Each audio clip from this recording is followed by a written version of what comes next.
Este curso está estruturado em 4 módulos, totalizando 20 horas aula. A estrutura se inicia com um módulo introdutório, tentando trazer em pauta as questões que servirão para o nivelamento de todos os interessados. O módulo 2, Arte, Política e Experimentação no século XX, recupera o contexto das mudanças até a chegada na arte contemporânea, que é o objeto do módulo 3, o estudo da arte contemporânea no Brasil.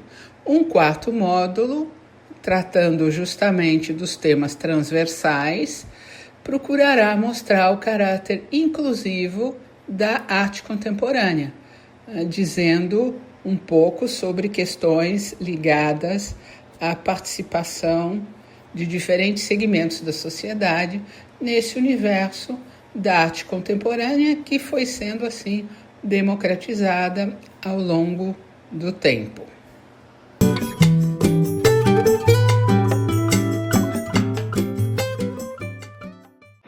Sejam bem-vindos, sejam bem-vindas.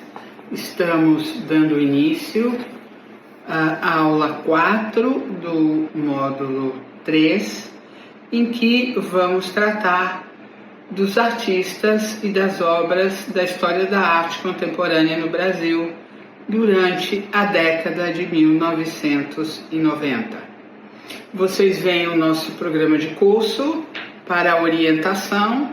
Começamos com uma introdução, procurando tornar o curso mais acessível ao maior número de pessoas. Um módulo 2, que tratava de movimentos e temas importantes para a compreensão da história da arte contemporânea no Brasil.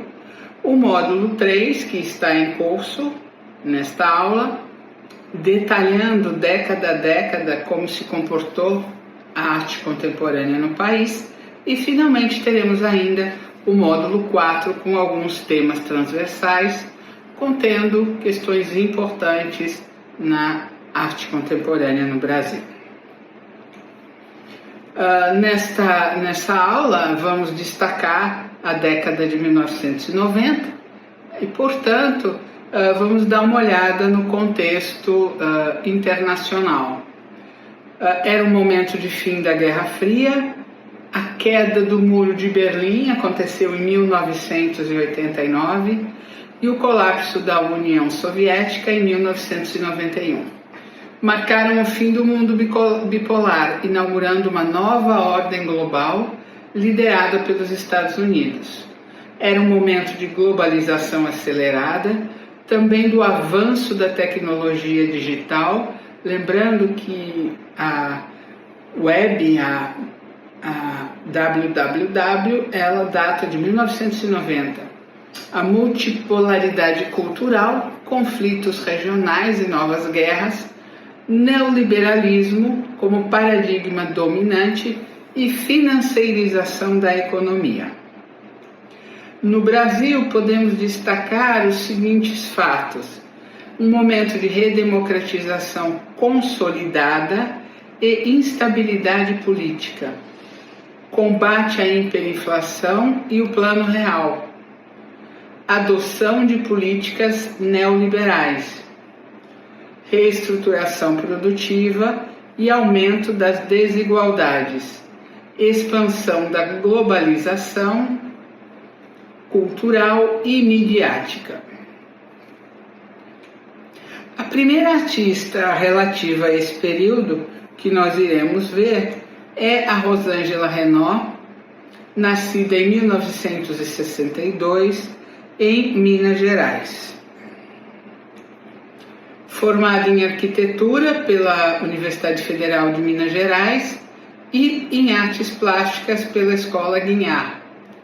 Obteve seu doutorado em Ciências da Comunicação pela Escola de Comunicação e Artes da Universidade de São Paulo. Ela produz fotografias, instalações e objetos por meio da utilização de imagens fotográficas de arquivos públicos e privados, abordando questões acerca da natureza da imagem, seu valor simbólico e seu processo de despersonalização. Ela não é fotógrafa, mas sim ela trabalha com a imagem fotográfica. Temos aqui uma primeira obra sua, como acabamos de dizer, ela utiliza fotografias que ela encontra, às vezes anonimamente ou então de arquivos institucionais. Aqui nós temos uma outra composição. Ela faz uma investigação crítica da memória, do esquecimento e do apagamento histórico. Um outro trabalho dela, aproveitando aí uma imagem aérea, a fotografia sendo utilizada como vestígio, documento, ruína, muito mais do que como uma imagem estética. Mais um conjunto, Os Insólitos. Vocês podem perceber aí essa tensão entre visibilidade e invisibilidade, entre presença e entre ausência. Mais uma imagem com as transparências que vão contando algumas histórias para o nosso olho. Elas vão gerando um deslocamento do valor autoral em favor de narrativas coletivas e impessoais. Mas aqui uma outra obra, ela tinha um interesse por arquivos policiais, científicos, jornalísticos e familiares, e então intervindo nessas fotografias. Mais uma aqui dessa série, trabalhando sobre imagens encontradas. E ela diz o seguinte: eu costumo dizer que minha aproximação aos temas das humanidades, da história e seus apagamentos, e a própria história da fotografia e de seus usos e funções sociais, parte sempre da imersão nas próprias imagens e coleções que encontro, tanto no Brasil quanto no exterior. A maneira de trabalhar é próxima à rotina do pesquisador, na medida em que meu envolvimento com um conjunto específico de imagens pressupõe uma pesquisa sobre sua origem, seu destino e das razões de sua existência. Então aqui mais um conjunto de imagens, em que ela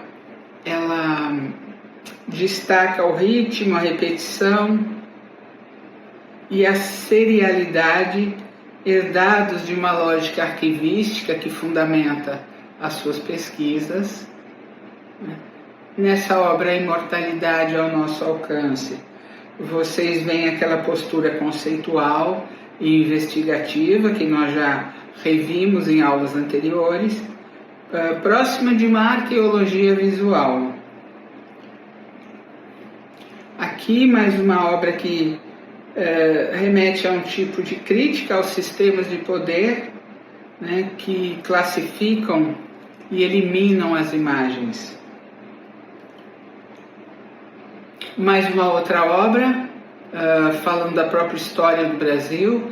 Ela tem imagens que remontam a diferentes períodos da nossa história, mas também tem outras imagens que focam principalmente em questões ligadas à violência.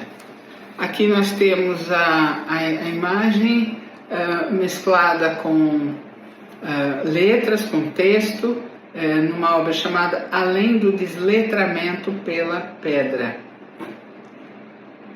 Então a fotografia para ela tem esta relação entre imagem, texto e legenda como construção de sentido, como crítica à espetacularização da imagem e também a essa saturação visual contemporânea né, que nos atinge de maneira brutal. Mais um pensamento seu, nos anos 90, me engajei num projeto mais amplo de produzir opacidades sobre as imagens fotográficas, principalmente sobre os retratos.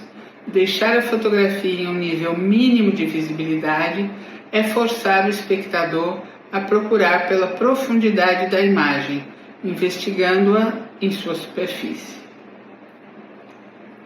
O próximo artista que a gente vai ver é o Tunga. Tunga também é um artista muito especial, um pernambucano, que tem uma trajetória extremamente peculiar e muito significativa. O Tunga, que é o apelido do Antônio José de Barros Carvalho e Melo Mourão, ele é um arquiteto formado pela Universidade de Santa Úrsula, é considerado uma das figuras mais emblemáticas da cena artística nacional. Sua erudição e formação filosófica se refletiu em uma produção artística que envolve o cruzamento de pesquisas em diferentes áreas do conhecimento, apresentando interfaces com a literatura, filosofia, psicanálise, teatro, ciências exatas e biológicas. Trata-se de uma obra potente, profunda e autorreferente, que nega o tempo linear e se apoia fortemente na materialidade, na topologia, simbologias e processos de transformação e metamorfoses. Vejam, uma das suas obras mais conhecidas, mais destacadas, é justamente a trança. Então ele utiliza materiais pesados, arames, fios, cordas, para retrabalhar a questão dos cabelos, das tranças e ressignificar esse universo. A sua obra é uma obra fundamentalmente conceitual, de caráter mítico, simbólico e até mesmo alquímico, na medida que ele mescla esses materiais e dá a eles uma nova vida. Aí, a vanguarda viperina, mais uma vez, esses motivos da trança, do trançado, estão presentes nas suas obras. Ele faz um uso recorrente de materiais como ferro, ímãs, cabelos, ossos, cristais, líquidos e outros materiais disponíveis na natureza. Mais uma vez o tema dos cabelos, chifópagas capilares entre nós. No caso do cabelo, ele faz um diálogo como entre uma escultura, entre uma instalação, entre performance, desenho e até mesmo entre textos escritos que ele produz. Mais uma vez, essa trança gigante aí no pavilhão da Bienal, no Parque do Ibirapuera, em São Paulo. Essa ideia do cabelo é também uma ideia que remete à dualidade corpo e mente, razão e delírio, ciência e magia. Aqui temos uma outra obra dele, True Rouge, em que ele investe na criação de sistemas poéticos fechados com narrativas próprias. Mais aqui uma tríade trindade, novamente tratando do simbólico, da força vital e da energia que nos move. Para ele, a modernidade funda um sujeito, uma subjetividade fragmentária e procura uma continuidade, uma unidade a partir dos fragmentos. E é com esse pensamento que ele vai tecendo sua obra. Aqui mais uma obra dele, né? Vocês podem ver que ele utiliza referências da psicanálise, da filosofia, da literatura e da ciência.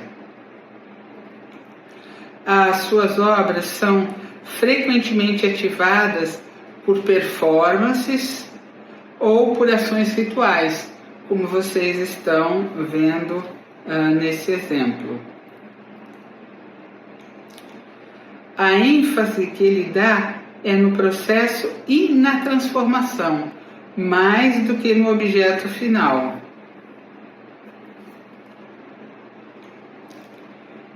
Ele procura construir uma obra não linear, em expansão contínua e interligada. O Tunga sempre valoriza os elementos cotidianos, como, por exemplo, aí num processo de cozimento expandido, né, no ato de cozinhar. Queria aproveitar para falar um pouquinho sobre o catálogo Raisonné do Tunga. O que é um catálogo Raisonné? É uma classificação de todas as suas obras. Elas são catalogadas cuidadosamente e aí você tem um sistema que permite saber exatamente o que é e o que não é de um determinado artista. Então, vocês têm aí um link, né, o tungaoficial.com.br, onde vocês podem encontrar todas as obras lá catalogadas para uma referência futura. Nossa próxima artista é a Dora Longo Bahia. Dora Longo Bahia, formada em Educação Artística pela Fundação Armando Álvares Penteado, FAAP, em São Paulo, com mestrado e doutorado na Escola de Comunicações e Artes, a ECA, da Universidade de São Paulo. Eu ainda afirmo mais uma vez a relação entre a formação acadêmica e a formação prática dos artistas contemporâneos. Vocês vêm observando, né, que há uma grande quantidade de artistas que se dedicam também à carreira acadêmica e aí tecem conjuntamente esses dois campos. Uma primeira obra dela, vocês podem ver, uma vista geral de uma das suas exposições. Já dá para perceber que ela faz uso da apropriação de imagens da mídia, do cinema, da televisão e da internet. Uma outra obra aqui, Provos, ela faz uma cuidadosa investigação da violência como uma construção cultural e política, ou seja, a violência que não é óbvia, a violência que está em atos que não são imediatamente reconhecíveis como violentos. Detalhe chamado Paraíso Consolação, né, com referência à própria geografia de São Paulo, da cidade de São Paulo. Ela utiliza a pintura como um gesto crítico, sujo, direto e anti-ilusionista. Outra obra, A Presença das Letras, né, do texto dialogando com a imagem. Imagens que ela tenta dar um tratamento chocante, mas sem a espetacularização estética mais comum. Aqui em Vermilion a gente vê essa relação tensa da imagem, do poder, do medo e do controle social. Outra obra que também mostra o interesse dela por questões do meio ambiente, da relação com as mudanças que vêm acontecendo. Ela também tem um interesse por imagens encapuzadas, policiais, confrontos e cenas de repressão, numa forma de denúncia e de crítica. Ela também faz um diálogo com imagens de jornais, frames de vídeo, fazendo uma pintura que incorpora as técnicas dessas outras linguagens também. Então ela é muito ética diante da imagem violenta. Ela tenta mostrar a violência, mas claro, sem seduzir. Então ela atenua essa possível sedução, acentuando assim o seu caráter crítico.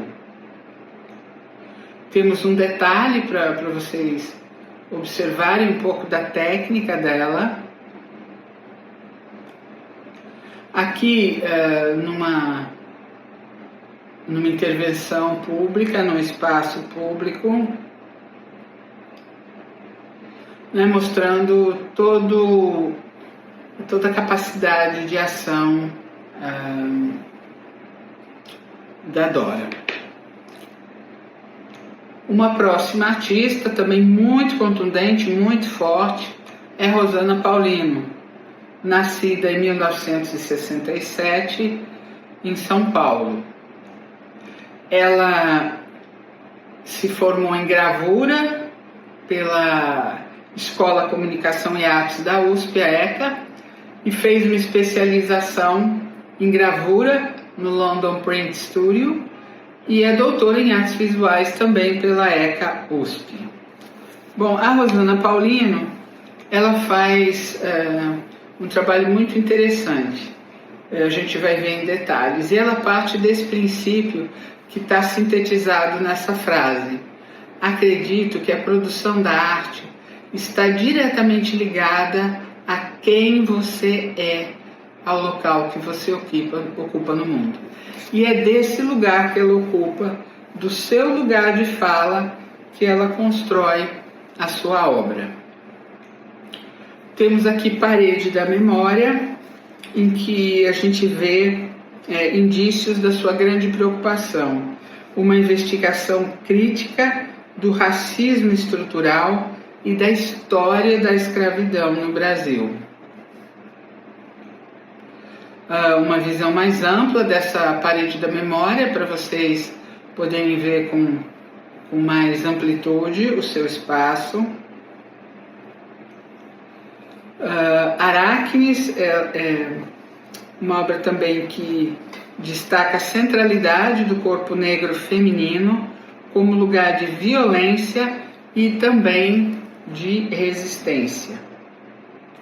Uma das suas séries mais famosas, a série dos Bastidores, ela utiliza também a apropriação de fotografias científicas, etnográficas e de arquivo colonial.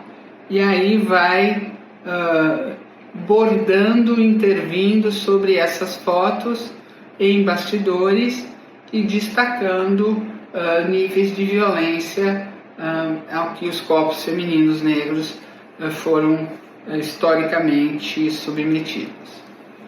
Temos aqui mais uma vez a sua preocupação com os corpos femininos negros, além da costura, do bordado e da sutura como metáforas de ferida, controle e reconstrução. Ela vai fazer isso também no ambiente da gravura.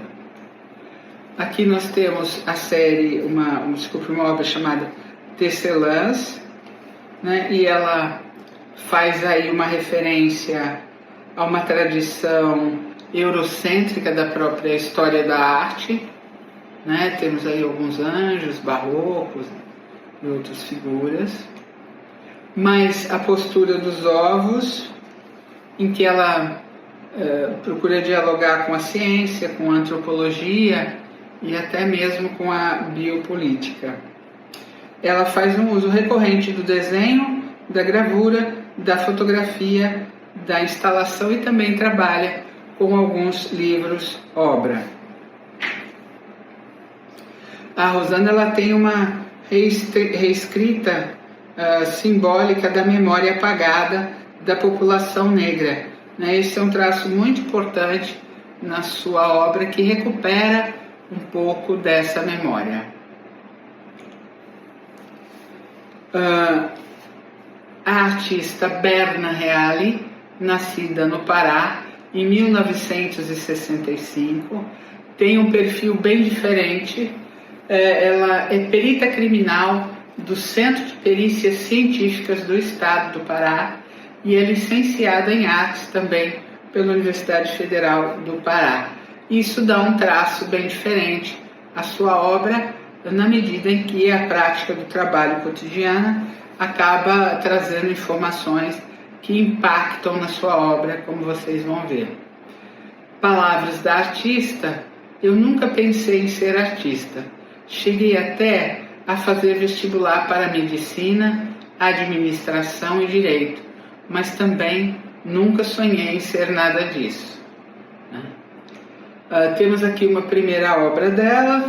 Vocês vão perceber que a performance é a linguagem central da Berna Reale, mas a gente vai ver algumas outras obras dela, né, com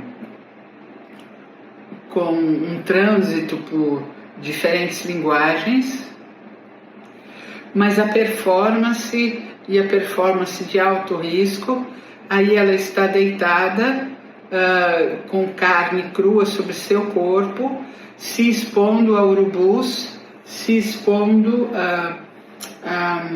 a riscos de se machucar, né, de ser mordida, bicada por essas aves, né? Então se chama Quando Todos Se Calam, e ela então faz referência às violências que a mulher sofre. Entretanto, os Améns também é uma crítica à violência institucional, policial e estatal. Morte e registro de performance, ela utiliza ações extremas, silenciosas e ritualizadas. Mais uma obra também do registro, em que a gente vê mais uma vez o corpo feminino como campo político e de confronto. A relação estreita entre o espaço público e o espaço urbano, críticas metafóricas a toda a questão institucional. Ela trabalha com uma estética do choque, sem espetacularização. Faz referências à punição, ao controle e à necropolítica. A Berna acentua esse diálogo com a sua atuação como perita criminal, né, conhecendo detalhes às vezes extremamente terríveis dos acontecimentos. Ela trabalha com o registro fotográfico e em vídeo como vestígios da ação. Como seu tema central é a performance, ela registra através de fotos, registra através de vídeos essa documentação. A sua obra, aí em Gula, né, a gente vê, ela tem um forte impacto social, né, uma valorização desses elementos do cotidiano e procurando chamar atenção para outros ângulos de visão do nosso dia a dia. Chegamos a Jacques Lerner, nascida em São Paulo em 1961, formada em artes plásticas, também pela FAAP, onde ela já lecionou. Também atuou como artista residente no Walker Art Center em Minneapolis, nos Estados Unidos. Também foi professora convidada da Universidade de Oxford e artista residente no Museu de Arte Moderna de Oxford. A Jacques Lerner tem uma obra marcada por um espírito colecionista, em que ela recolhe muitos objetos de um mesmo tipo para dar uma nova significação a esse grupo de objetos. Então ela é considerada também uma acumuladora.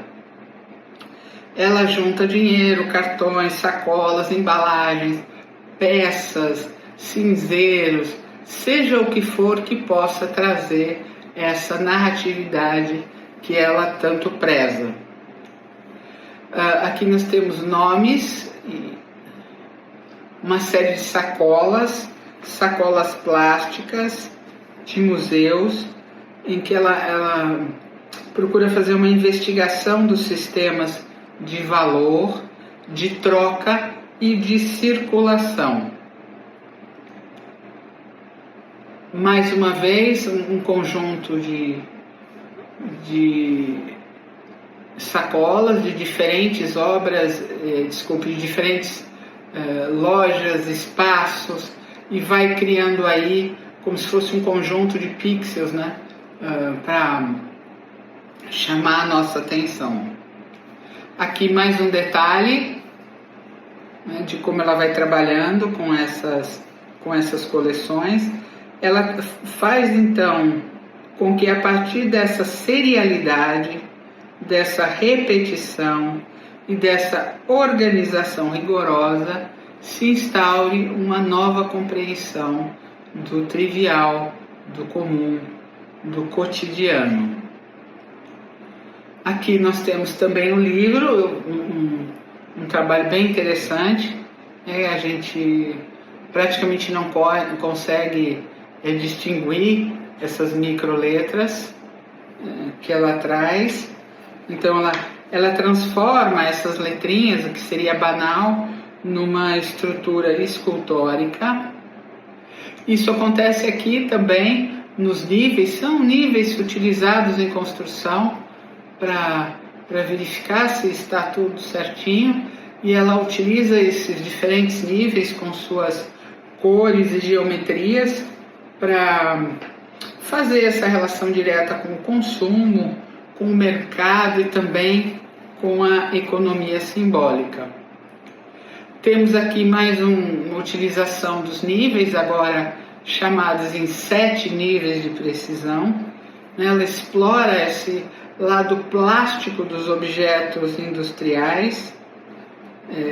É também uma obra bem minimalista, bem próxima ao minimalismo, com uma forte tensão conceitual.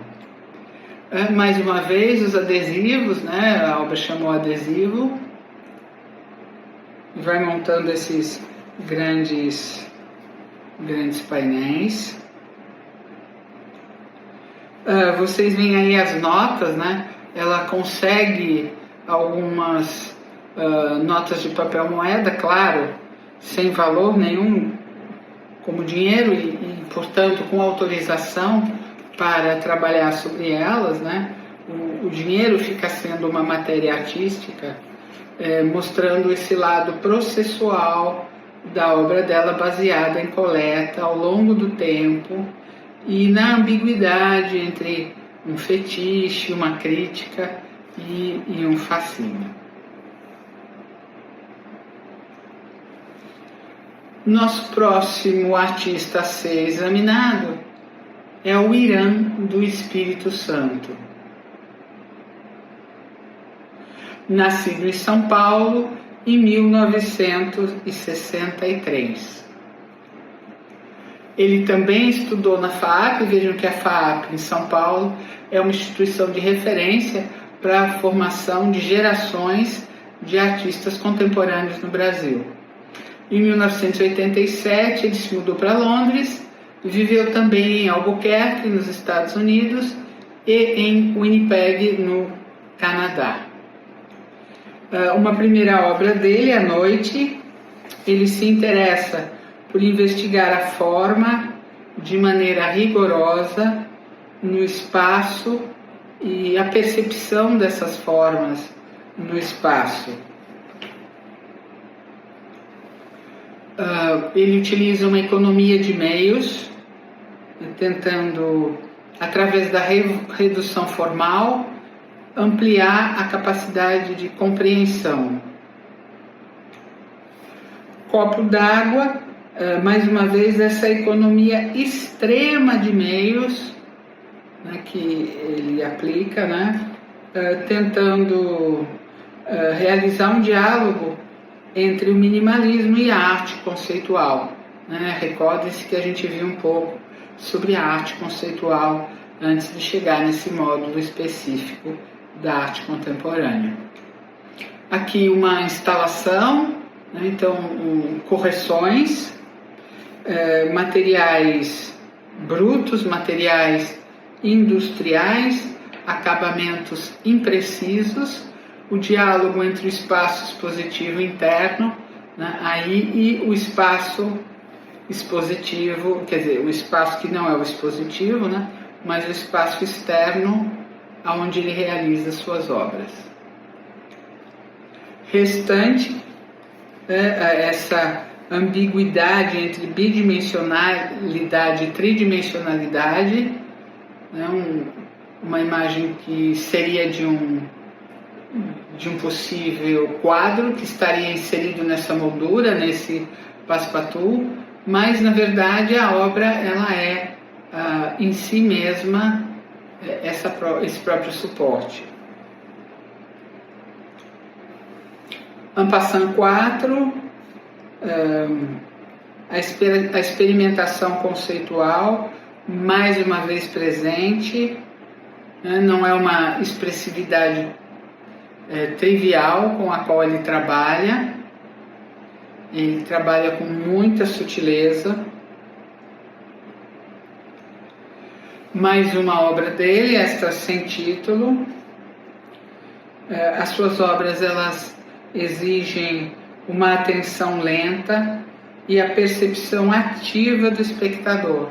A gente vai olhando, vai prestando atenção nas sombras, nas intenções subjacentes àquele material que o Irã nos apresenta. Mais uma obra, Playground, uma obra pública de grandes dimensões, para que as pessoas possam interagir, né? A participação ativa do espectador é priorizada no seu trabalho. Aqui a gente tem mais uma outra obra em que ele faz uma supressão das narrativas, dos simbolismos, ele enfatiza a experiência sensorial e intelectual e reforça o seu interesse por paradoxos visuais, ilusões espaciais e pela própria instabilidade da forma. Quando a gente olha essa obra, a gente tem a sensação de que ela vai girar, né? Porque ela é uma obra instável e é nessa instabilidade que ele dialoga com o espectador. Próxima artista, Lúcia Cocchi, nascida em Porto Alegre em 1966.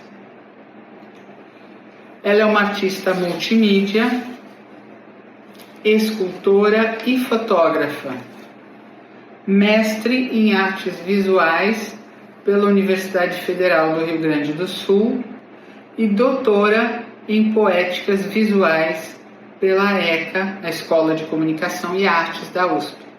Ela é também professora da FAAP, ou seja, continua formando as gerações de artistas contemporâneos. Em suas palavras, há também uma condição mimética no meu trabalho, dada pelo meu fascínio pela arquitetura, uma vontade de assimilação pelo meio que o faz fundir-se ao espaço. Então, a sua preocupação com a arquitetura a leva a instalar sutilezas na sua percepção espacial, Aí nós percebemos essa investigação da relação entre a luz, entre a cor e entre a arquitetura. Notem como é uma obra delicadamente trabalhada. Uma outra obra feita com adesivos em vinil, né, sobre uma porta, ela destaca, né, essa relação entre o espaço interior e o espaço exterior. Mais uma obra feita com placas de acrílico cortadas a laser, né, ela usa muitos filtros cromáticos, películas, tecidos e vidros na sua produção. Aqui a gente tem esses degradês, gradientes impressos em jato de tinta sobre lona translúcida, um trabalho que foi apresentado na 5ª Bienal do Mercosul. E ela faz muitas instalações em site específico, já falei um pouquinho sobre o que é, mas só para recordar, instalações pensadas exatamente para um determinado local. Como eu disse, as instalações são pensadas para um determinado local, mas essas em site específico ganham uma preocupação ainda maior, né, com o espaço expositivo. Aí vocês também percebem a apropriação da luz natural como uma matéria artística. Em lugares desdobrados, ela utiliza filtros de correção de cor sobre claraboias nas salas de exposição da Fundação Iberê Camargo em Porto Alegre. Então, essas claraboias, ela intervém, aplica esses filtros e vai dando uma outra iluminação ao ambiente. Aqui a gente tem Night Fever, mais uma vez a luz com muita força e ênfase na experiência sensorial do espectador. Novamente, essa intervenção entre os espaços, o deslocamento entre dentro e fora, público e privado. Mais uma vez, essa série de duplas, a sua economia formal, né, poucos elementos, gera um grande impacto perceptivo. Aqui, mais uma vez, a gente percebe um diálogo com o modernismo, com a arquitetura moderna, a recusa do objeto autônomo e em função de uma experiência espacial. Em suas palavras, quando você instala uma alteração em um espaço e o sujeito a percebe, ele começa a pensar sobre o dispositivo que produz essa alteração, que pode ser um filtro ou uma tela perfurada, e entende como o dispositivo opera.